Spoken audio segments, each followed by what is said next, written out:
ఈ మధ్య చంద్రబాబు నాయుడు దావోస్కు పోయింది. తెల్లారి మీరు ఒక వార్త చూసుంటారు చాలా మంది. ఎంత నిస్సిగ్గుగా రాసుకున్నారంటే వార్త చూస్తే నాకైతే అసలు విషయం చూడగా ఏంది స్టోరీ. పొద్దున్నే వీళ్ళ రూమ్ దగ్గరే కాకుండా అక్కడ ఎక్కడో దుకాణం పెట్టినట్ట దావోస్లో స్టాల్స్. ఒక దేశంలో ఇట్లాంటి సదస్సులు జరిగినప్పుడు ఆ దేశానికి సంబంధించిన వివిధ స్టాల్స్ ఏర్పాటు చేసి ఆ దేశంలో అభివృద్ధి, ఆ దేశంలో ఉన్న వాటిని చూపించడం కొరకు స్టాల్స్ షాప్ ఏర్పాటు చేస్తారు. అట్లనే ఈయన ఉన్న రూమ్ కాల్చేది ఒక 5 కిలోమీటర్ల దూరంలో ఉండే స్టాల్ దగ్గర చంద్రబాబు నాయుడు పొద్దున్నే 7 గంటలకే తిరుగుతూ సెక్రటరీకి ఫోన్ చేయించినట్టు అక్కడి నుంచి. ఈయన ముందర పోయినాడు కానీ సెక్రటరీ రాలేదండి. ఇంకా సెక్రటరీకి పిఎస్ ఫోన్ చేసిండట.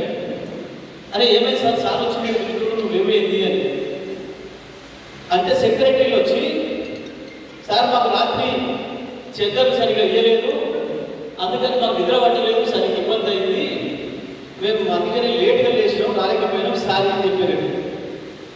చెప్తే చంద్రబాబు నాయుడు తర్వాత కూర్చున్నాక, రాత్రి నా కిటికీ అద్దం పడుతుంది, అసలు మామూలు చలి కాదు, నేను ఒక నిమిషం కూడా నిద్రపోలేదు, నిద్ర పట్టగానే లేచి అన్నీ వచ్చినా నిద్ర పోకుండా అని చెప్పిండట.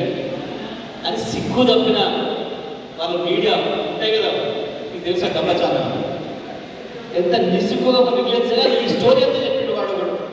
ఒక యాంకర్ ఎవడన్నా ఒక ముఖ్యమైన 7 స్టార్ ఆ పైనే ఉంటుంది, అలా చీమ కూడా దూరం.